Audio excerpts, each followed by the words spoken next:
to spear him nicely, holding the fork very gingerly, and allowing for the bent of it, which comes to pass I know not how, at the tickle of air and water. Or, if your loach should not be abroad when first you come to look for him, but keeping snug in his little home, then you may see him come forth amazed at the quivering of the shingles, and awe himself and look at you, and then dart upstream like a little grey streak, and then you must try to mark him in, and follow very daintily. So after that, in a sandy place, you steal up behind his tail to him, so that he cannot set eyes on you, for his head is upstream always, and there you see him abiding still, clear and mild and affable. Then, as he looks so innocent, you make full sure to prog him well, in spite of the wry of the water, and the sun making elbows to everything, and the trembling of your fingers. But when you gird at him lovingly, and have as good as gotten him, lo, in the go-by of the river he is gone as a shadow goes, and only a little cloud of mud curls away from the points of the fork. A long way down that limpid water, chill and bright as an iceberg, went my little self that day on man's choice errand, destruction. All the young fish seemed to know that I was one who had taken out God's certificate, and meant to have the value of it. Every one of them was aware that we desolate more than replenish the earth.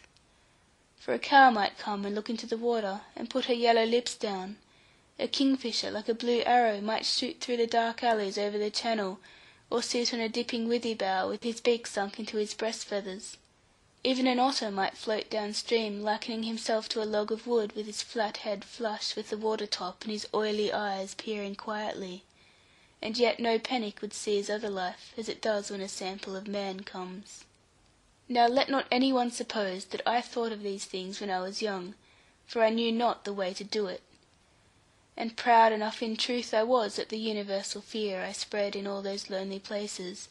where I myself must have been afraid if anything had come up to me. It is all very pretty to see the trees big with their hopes of another year, though dumb as yet on the subject, and the waters murmuring gaiety, and the banks spread out with comfort. But a boy takes none of this to heart, unless he be meant for a poet, which God can never charge upon me, and he would liefer have a good apple, or even a bad one if he stole it.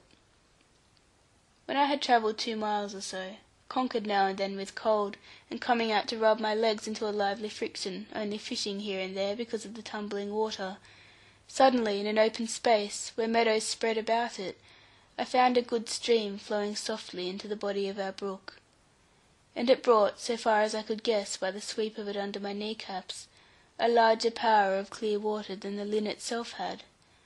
Only it came more quietly down, not being troubled with stairs and steps, as the fortune of the Lynn is, but gliding smoothly and forcibly, as if upon some set purpose. Hereupon I drew up and thought, and reason was much inside me, because the water was bitter cold, and my little toes were aching. So on the bank I rubbed them well with a sprout of young sting nettle, and having skipped about a while, was kindly inclined to eat a bit. Now all the turn of all my life hung upon that moment. But as I sat there munching a crust of Betty Muxworthy's sweet brown bread, and a bit of cold bacon along with it, and kicking my little red heels against the dry loam to keep them warm, I knew no more than fish under the fork what was going on over me. It seemed a sad business to go back now and tell Annie there were no loaches; and yet it was a frightful thing, knowing what I did of it, to venture where no grown man durst, up the Bagworthy water. And please to recollect that I was only a boy in those days, fond enough of anything new, but not like a man to meet it. However, as I ate more and more, my spirit arose within me, and I thought of what my father had been, and how he had told me 100 times never to be a coward. And then I grew warm, and my little heart was ashamed of its pitter-patting, and I said to myself, now if father looks, he shall see that I obey him. So I put my bag round my back again, and buckled my breeches far up from the knee, expecting deeper water, and crossing the Lynn, went stoutly up under the branches which hang so dark on the Bagworthy river.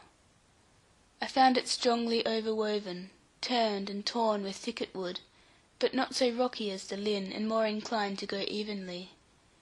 There were bars of chafed stakes stretched from the sides half way across the current,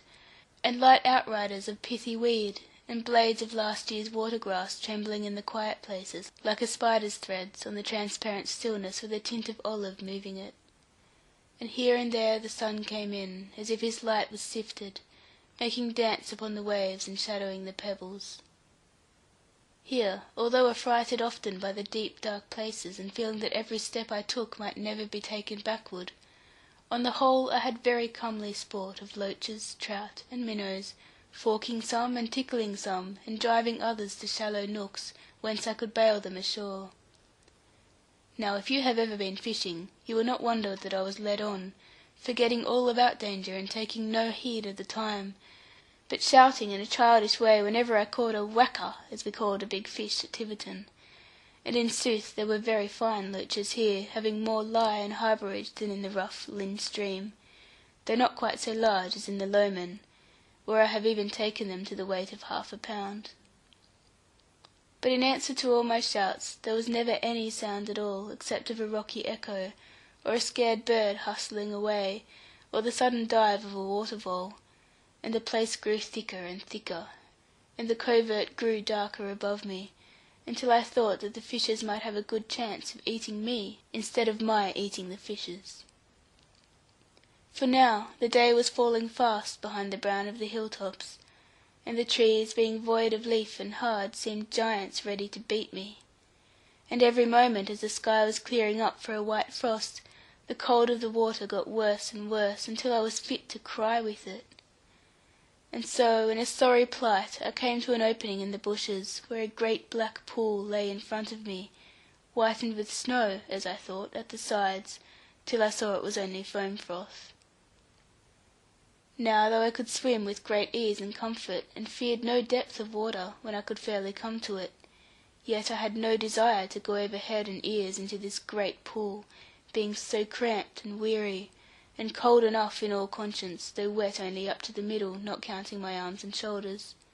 And the look of this black pit was enough to stop one from diving into it, even on a hot summer's day, with sunshine on the water; I mean, if sun ever shone there. As it was, I shuddered and drew back, not alone at the pool itself and the black air there was about it, but also at the whirling manner, and wisping of white threads upon it in stripy circles round and round, and the centre still as jet. But soon I saw the reason of the stir and depth of that great pit, as well as of the roaring sound which long had made me wonder.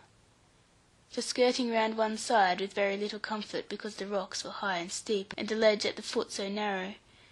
I came to a sudden sight and marvel, such as I never dreamed of. For lo, I stood at the foot of a long pale slide of water, coming smoothly to me without any break or hindrance, for 100 yards or more, and fenced on either side with cliff, sheer and straight and shining. The water neither ran nor fell, nor leaped with any spouting, but made one even slope of it, as if it had been combed or planed, and looking like a plank of deal laid down a deep black staircase. However, there was no side rail, nor any place to walk upon, only the channel a fathom wide, and the perpendicular walls of crag shutting out the evening. The look of this place had a sad effect, scaring me very greatly, and making me feel that I would give something only to be at home again, with Annie cooking my supper, and our dog Watch sniffing upward. But nothing would come of wishing, that I had long found out, and it only made one the less inclined to work without White Feather. So I laid the case before me in a little council, not for loss of time, but only that I wanted rest, and to see things truly. Then says I to myself, John Ridd, these trees, and pools, and lonesome rocks, and the setting of the sunlight, are making a gruesome coward of thee. Shall I go back to my mother so, and be called her fearless boy? Nevertheless, I am free to own that it was not any fine sense of shame which settled my decision, for indeed there was nearly as much danger in going back as in going on, and perhaps even more of labour, the journey being so roundabout. But that which saved me from turning back was a strange inquisitive desire, very unbecoming in a boy of little years. In a word, I would risk a great deal to know what made the water come down like that, and what there was at the top of it. Therefore, seeing hard strife before me, I girt up my breeches anew, with each buckle one hole tighter, for the sodden straps were